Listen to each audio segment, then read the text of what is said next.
शिखरपुर नाम का एक छोटा सा गांव था। गांव में सूरज नाम का एक गरीब लकड़हारा रहता था। सूरज रोज जंगल जाकर लकड़ियां काटता और बाजार जाकर बेचता था। ये लो सूरज, तुम्हारी लकड़ी के पैसे। लेकिन सेठ जी, इतनी सारी लकड़ियों के लिए इतने पैसे तो बहुत कम है। देखो भाई सूरज, इतनी लकड़ियों के लिए इतने ही पैसे मिलते हैं और तुम्हारी लकड़ियाँ कोई चंदन की तो है नहीं जो अनमोल हो और कीमती भी। अगर चाहिए तो बोलो। ठीक है सेठ जी, जो देना है वो दे दो। ये लो भाई तुम्हारे पैसे।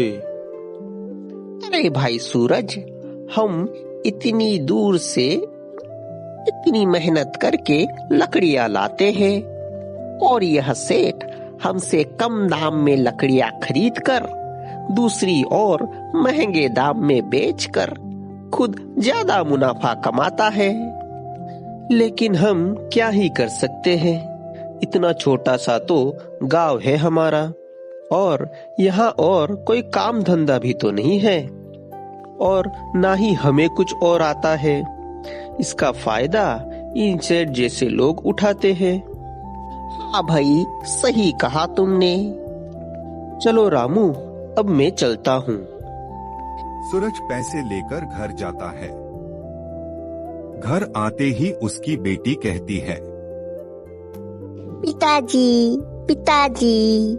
अरे मेरा बेटा। पिताजी, मेरे लिए कल बाजार से गुड़िया ले आना।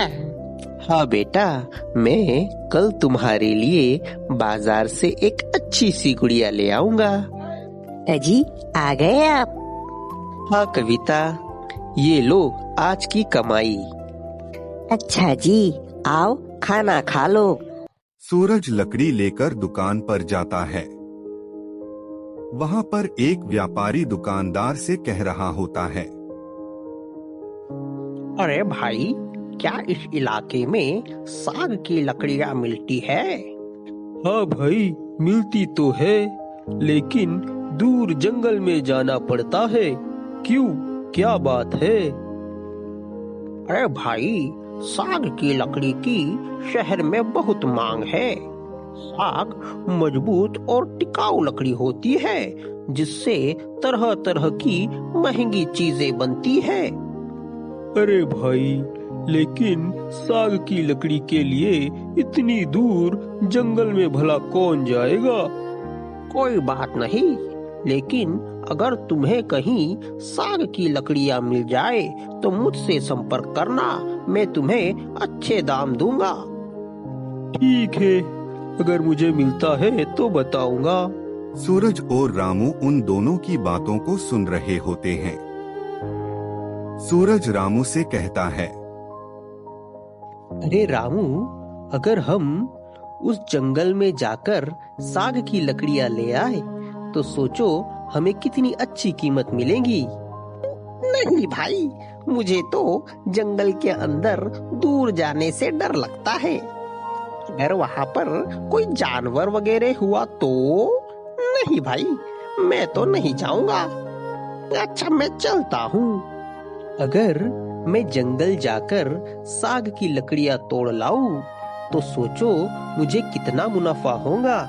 एक काम करता हूँ, कल सुबह सुबह जल्दी निकल जाता हूँ और साग की लकड़ियाँ ढूंढकर तोड़ ले आता हूँ। दूसरे दिन सूरज सुबह सुबह अपनी कुल्हाड़ी लेकर दूर जंगल के अंदर जाता है और साग के पेड़ को तलाशते तलाशते थक जाता है। अरे, ये साग के पेड़ कहाँ मिलेंगे? ये पेड़ होते भी है या नहीं? पेड़ को ढूंढते ढूंढते मैं जंगल में दूर निकल आया हूँ। चलते चलते बहुत दूर निकल आया हूँ और बहुत थक भी गया हूँ। चलो उस पेड़ के नीचे कुछ देर आराम कर लेता हूँ, फिर चलूंगा। सूरज कुछ देर बाद सोकर उठता है अरे, दोपहर हो गई, भूख भी लग रही है। सुबह सुबह आने की जल्दी में खाना लेना ही भूल गया। सूरज कुछ बोल ही रहा था कि इतने में ही एक फल आकर उसके नजदीक आकर गिरता है। सूरज चौंकते हुए कहता है, अरे, ये क्या गिरा?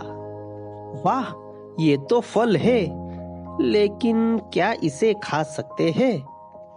तुम इसे बिल्कुल खा सकते हो। यह फल तुम्हारे लिए ही है। अरे, ये कैसी आवाज थी? आसपास तो कोई नजर नहीं आ रहा। कौन हो भाई?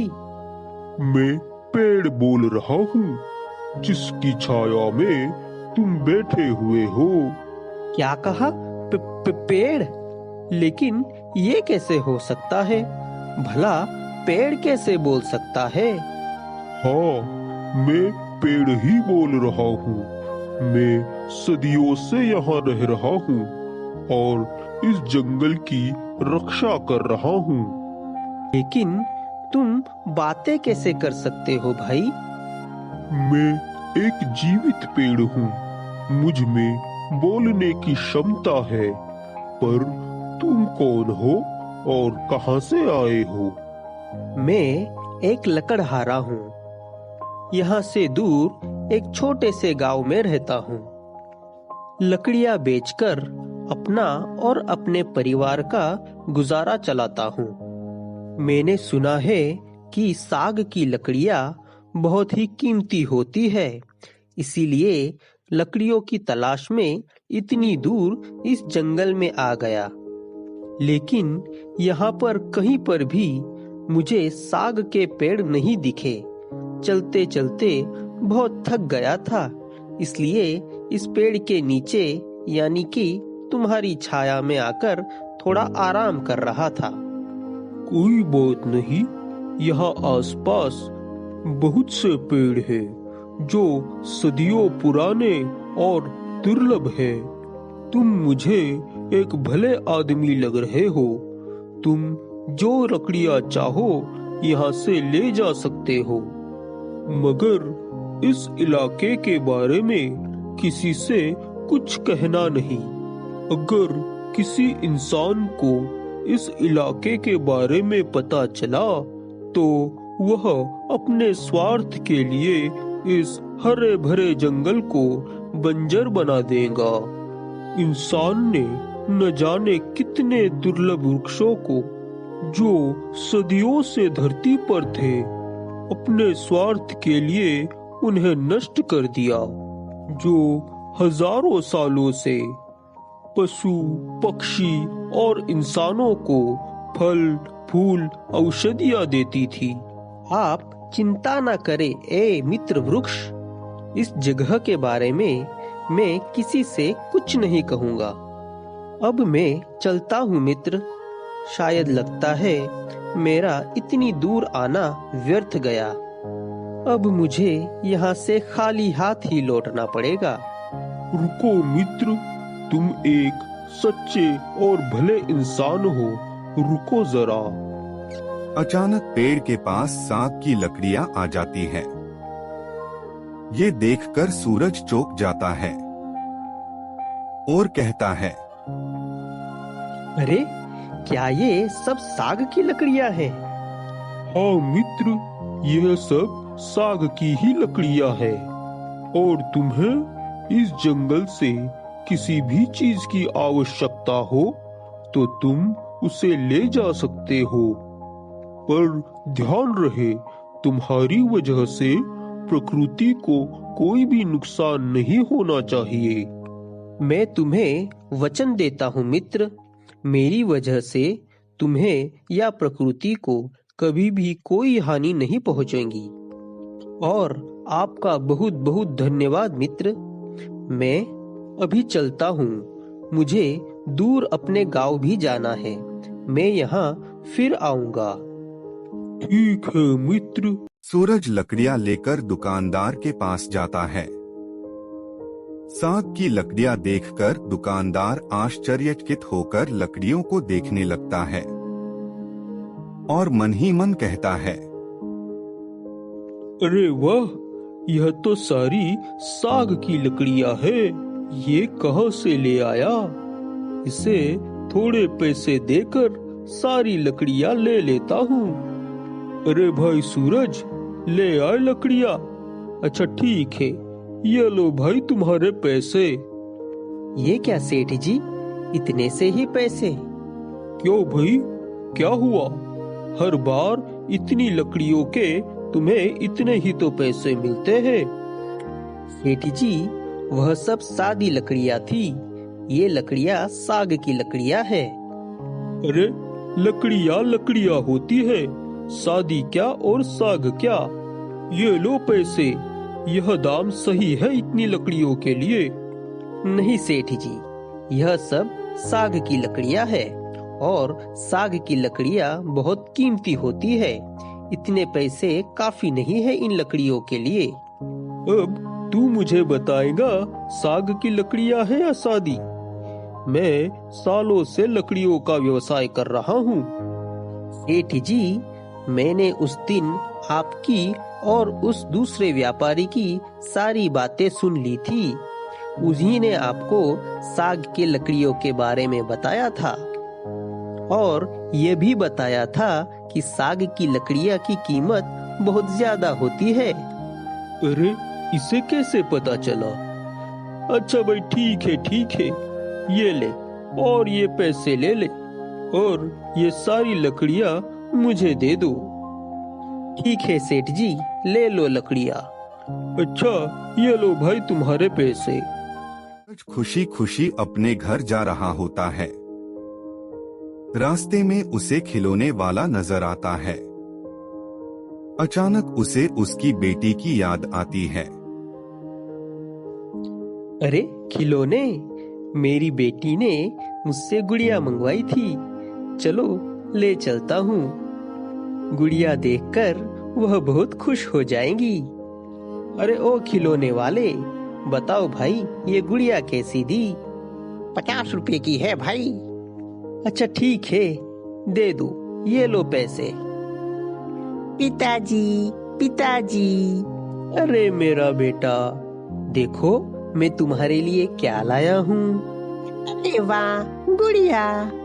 हाँ, मेरी छोटी सी गुड़िया के लिए एक प्यारी सी गुड़िया लाया हूँ। ये लो कविता, आज की कमाई। अरे क्या आज ज्यादा लकड़ियाँ बिकी थी? नहीं कविता, लकड़ियाँ तो उतनी ही थी पर दाम ज्यादा मिला। मतलब मैं कुछ समझी नहीं जी। अरे कविता, हर बार मैं सादी लकड़ियाँ लाता था, लेकिन इस बार मैं साग की लकड़ियाँ लाया था जिसकी कीमत बहुत ज्यादा होती है, तो ज्यादा पैसे मिले। लेकिन लकड़ियों के लिए जंगल में बहुत दूर तक जाना पड़ा। लेकिन दूर जंगल में जानवरों का खतरा नहीं होगा? होता तो है, लेकिन अगर अच्छी चीज चाहिए तो थोड़ी सी तकलीफ तो उठानी ही पड़ती है। अच्छा जी, जो भी करना वह ध्यान से करना। अगर कोई जोखिम हो तो कोई जरूरत नहीं जंगल जाने की। हम कम पैसों में भी गुजारा कर लेंगे। नहीं कविता, कोई जोखिम नहीं है, बस लकड़ियाँ काटने के लिए थोड़ी दूर जाना पड़ता है। तुम चिंता मत करो। ठीक है जी। सूरज जंगल जा रहा होता है। कुछ लोग आपस में बातें कर रहे होते हैं। अरे भाई, तुम्हें पता है वो मदन चाचा है ना, वो कल अचानक से नीचे गिर पड़े। शायद उन्हें चक्कर आए होंगे या फिर कमजोरी की वजह से वह नीचे गिर गए होंगे। अरे नहीं भाई, अगर ऐसा कुछ होता तो कुछ देर बाद वह ठीक हो जाते, पर वह तो अभी भी बिस्तर पर ही है, बस सिर्फ आंखें झपक रही है। क्या मदन चाचा को डॉक्टर को दिखाया था? हाँ, डॉक्टर कल घर आए थे, जांच भी की, दवाइयाँ भी दी, पर कोई फर्क नहीं पड़ा। बेचारे मदन चाचा सूरज लकड़ियां काटने जंगल जाता है। लकड़ियां काटकर पेड़ के नीचे बैठता है और सोच रहा होता है। क्या मित्र, आ गए तुम? क्या हुआ? बड़े उदास लग रहे हो। कुछ हुआ है क्या? हाँ मित्र, अभी अभी जब मैं यहाँ आ रहा था तभी पता चला कि हमारे गांव के एक मदन चाचा जी है, उनकी तबीयत अचानक से बहुत बिगड़ गई। उनके शरीर ने अभी काम करना बंद कर दिया है। शायद बेचारे अभी कभी ठीक ना हो पाएंगे। तुम एक सच्चे इंसान हो मित्र। जो तुम्हारा कोई नहीं है, फिर भी तुम्हें उस व्यक्ति की चिंता है। तुम चिंता ना करो, तुम्हारा वह चाचा जी ठीक हो जाएगा। ये इतना कहते ही वहाँ कुछ जड़ी बूटी आ जाती है।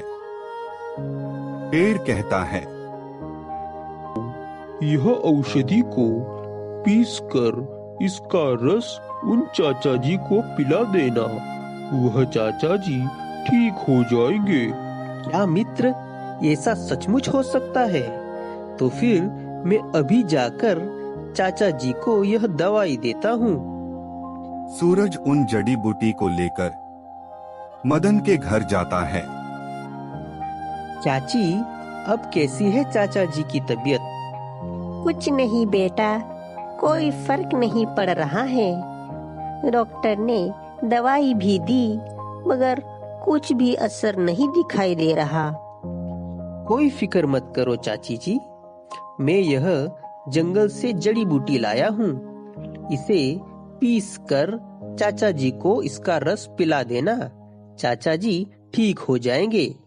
क्या ऐसा हो सकता है सूरज बेटा? हाँ चाची, मुझ पर भरोसा रखो। यह जड़ी बूटी को पीस कर इसका रस चाचा जी को पिलाओ, चाचा जी ठीक हो जाएंगे।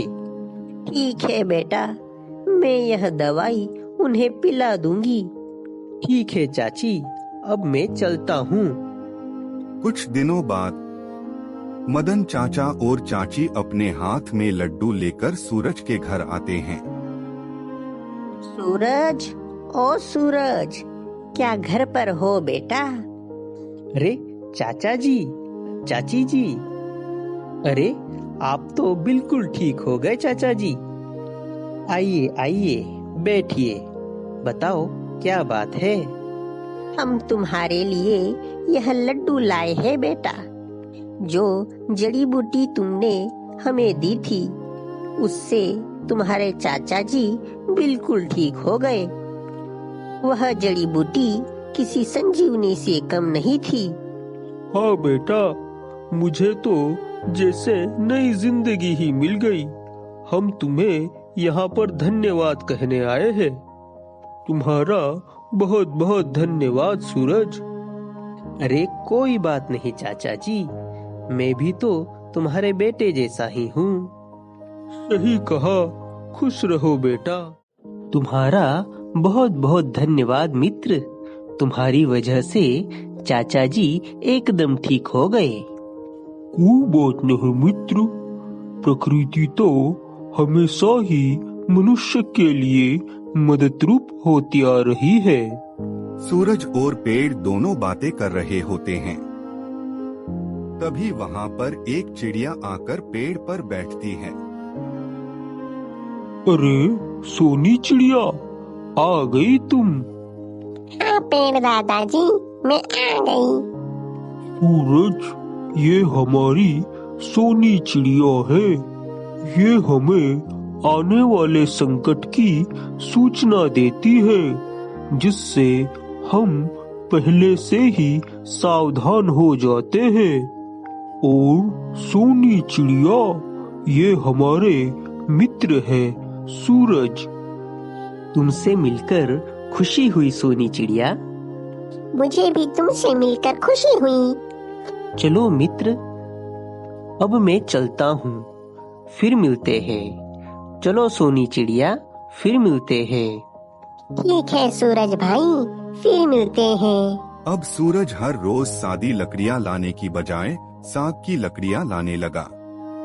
ये देखकर दुकानदार के मन में लालच आया। वह सोचने लगा, ये सूरज साग की लकड़ियां रोज कहाँ से लाता है? आसपास कहीं पर भी साग के पेड़ तो नहीं है।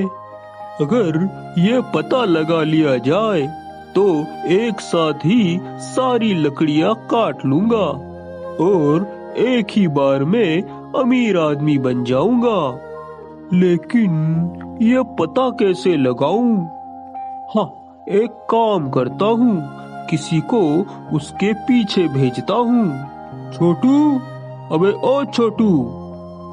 हाँ सेठ जी, आया। बोलो सेठ जी, क्या काम है? देख, मेरी बात ध्यान से सुन। कल सवेरे चुपचाप ये सूरज के पीछे पीछे जाना और यह पता लगाना कि वह लकड़ियां कहाँ से लाता है। लेकिन यह ख्याल रहे कि उसे पता नहीं चलना चाहिए कि तू उसका पीछा कर रहा है। ठीक है सेठ जी, मैं सवेरे चला जाऊंगा। सूरज सवेरे सवेरे जंगल की ओर जा रहा होता है। छोटू चुपके से उसके पीछे पीछे जाता है। सूरज जंगल में पेड़ के पास जाता है। पेड़ और सूरज एक दूसरे से बातें कर रहे होते हैं। ये देख छोटू हक्का बक्का रह जाता है। अरे बाप रे, ये मैं क्या देख रहा हूँ? पेड़ बातें कर रहा है और ये क्या, पेड़ तो काटा ही नहीं और ऐसे ही लकड़ियां आ गई। शायद यह पेड़ कोई जादुई पेड़ मालूम पड़ता है। अभी जाकर सेठ जी को बताता हूँ। छोटू सेठ जी को सारी हकीकत बताता है।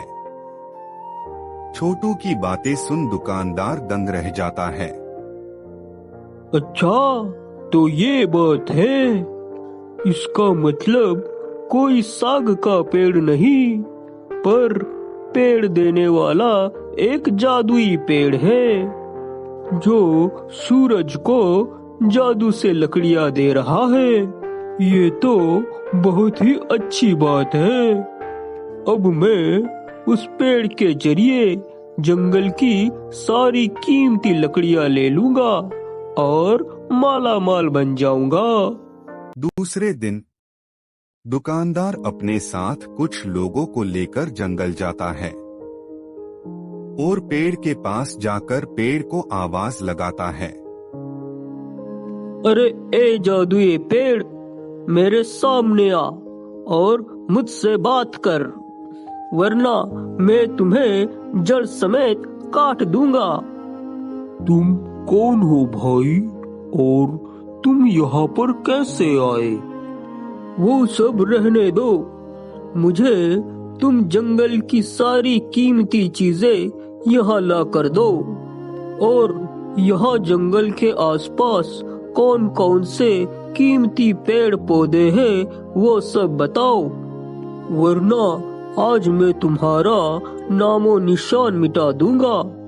सुनो ए लालची मनुष्य, तुम जैसे कुछ लालची मनुष्यों की वजह से धरती से जंगल की सुंदरता नष्ट हो रही है। प्रकृति ने तुम्हें जो दिया है उसका उपकार मानने की बजाय तुम खुद ही इस प्रकृति को नष्ट करने पर तुले हो। अरे यहाँ पर मैं तुम्हारी बातें सुनने नहीं आया हूँ। मुझे तो बस इस जंगल से कीमती पेड़ और औषधियाँ चाहिए, जिसको बेचकर मैं एक अमीर आदमी बन जाऊंगा। वो तुम मुझे दे दो, वरना मैं तुम्हें जड़ सहित मिटा दूंगा। और दुकानदार दोनों के बीच बातें चल रही होती है। उतने में ही वहां पर सोनी चिड़िया आ जाती है। दुकानदार को पेड़ को धमकाते देख सोनी चिड़िया डर जाती है। अरे ये कौन लोग हैं जो पेड़ दादा को धमका रहे हैं? मुझे कुछ करना पड़ेगा, पर मैं अब क्या करूं? हाँ, एक काम करती हूँ। हाँ, जंगल के सभी साथियों को जाकर कहती हूँ, वो मेरी मदद जरूर करेंगे। चिड़िया वहाँ से उड़ जाती है। कुछ ही देर में वहाँ पर सूरज आ जाता है। पेड़ के पास दुकानदार और लोगों को देख वह दौड़कर पेड़ के पास जाता है। आप लोग यहाँ पर क्या कर रहे हो? चले जाओ यहाँ से। अच्छा, तो तुम अकेले ही अमीर आदमी बनना चाहते हो? मैंने मेरे आदमी को तुम्हारे पीछे भेजकर सब पता लगा लिया है कि तुम साग की लकड़ियाँ कहाँ से लाते हो। अब हटो यहाँ से। मैं तुम्हारी तरह लालची नहीं हूँ। मैं यहाँ से उतनी ही लकड़ियाँ ले जाता हूँ जितने में मेरा गुजारा चल सके। तुम जैसे लोगों की वजह से ही जंगल और प्रकृति नष्ट हो रही है। जंगल में रहने वाले पक्षी और जानवर अपना आशियाना खो रहे हैं। सोचो, अगर हम मनुष्य अगर उनका घर ही नष्ट कर देंगे तो वह बेचारे कहाँ जाएंगे? बस अब बहुत हुआ। तुम सब चले जाओ यहाँ से, वरना अच्छा नहीं होगा। मैं वो सब कुछ नहीं जानता। मुझे तो बस इस जंगल से कीमती लकड़ियाँ और कीमती चीजें चाहिए जिससे मैं अमीर बन सकूं। तुम सब देख क्या रहे हो? हटाओ इसे यहाँ से। इधर सोनी चिड़िया सारी घटना जंगल के पक्षी और जानवरों से कहती है। आप सब साथी मित्र मेरी मदद करो, वरना वो लोग पेड़ दादा और जंगल को नष्ट कर देंगे। तुम चिंता मत करो सोनी चिड़िया, हम तुम्हारे साथ हैं। यह जंगल हमारा घर है और हम हमारे घर को ऐसे ही नष्ट नहीं होने देंगे। चलो साथियों। शेर की बातें सुनकर सभी जंगल के प्राणी पेड़ की ओर चलने लगते हैं। इधर दुकानदार और उसके साथी सूरज और पेड़ पर हमला करने ही वाले होते हैं कि शेर की गर्जना सुनाई देती है। अरे बाप रे, यह सारे जंगली जानवर कहाँ से आ गए? भागो भागो, वरना ये हमें जिंदा नहीं छोड़ेंगे। दुकानदार और उसके साथी वहाँ से भाग जाते हैं। पेड़ दादाजी, आप तो ठीक हो ना? हाँ बेटी सोनी चिड़िया, मैं ठीक हूँ। आप जंगल के सभी साथियों का बहुत बहुत धन्यवाद, जो आपने यहाँ आकर मेरी और इस जंगल की सहायता की। अरे पेड़ दादा, यह जंगल हमारा भी तो घर है और अपने घर की रक्षा करना तो हमारा कर्तव्य है। और आप तो इस जंगल के सबसे पुराने पेड़ हो, जो कई सदियों से इस जंगल को पेड़ और आसरा दे रहे हो। आपकी सुरक्षा करना भी हमारा कर्तव्य है। धन्यवाद मेरे दोस्त, धन्यवाद मेरी सोनी चिड़िया, जो समय पर आकर तुमने हमारे प्राण बचाए। और भाई सूरज, तुम्हारा भी विशेष रूप से धन्यवाद, जो मनुष्य होकर भी तुम हमारे साथ खड़े हुए। नहीं मित्र, धन्यवाद तो हम सारी मनुष्य जाति को आप प्रकृति के रक्षकों का करना चाहिए। अगर आप इस धरती पर नहीं होते तो मनुष्य जाति का जीवन ही संभव नहीं होता। आपके बिना तो मनुष्य जीवन ही व्यर्थ है। आपके बिना वह जीवित ही नहीं रह सकता। लेकिन अफसोस तो इस बात का है कि जिस कुदरत ने मनुष्य को जीवित रखा, मनुष्य उसी कुदरत को नष्ट करने पर तुला हुआ है। आज आप सबकी एकता को देख मैं आपको यह वचन देता हूँ कि पूरी जिंदगी इस प्रकृति की रक्षा में लगा दूंगा और उसका संवर्धन करूंगा, और मेरी पूरी जिंदगी में मुझसे जितने भी हो सके उतने पेड़ लगाऊंगा और लोगों को प्रकृति के रक्षा के लिए जागृत करूंगा। मैं इस वीडियो के माध्यम से सारी मनुष्य जाति से यह निवेदन करता हूँ कि प्रकृति की रक्षा करे, उसका जतन करे, क्योंकि अगर प्रकृति है तो हम हैं, अगर प्रकृति ही नहीं तो कोई मनुष्य जीवित नहीं रह सकता।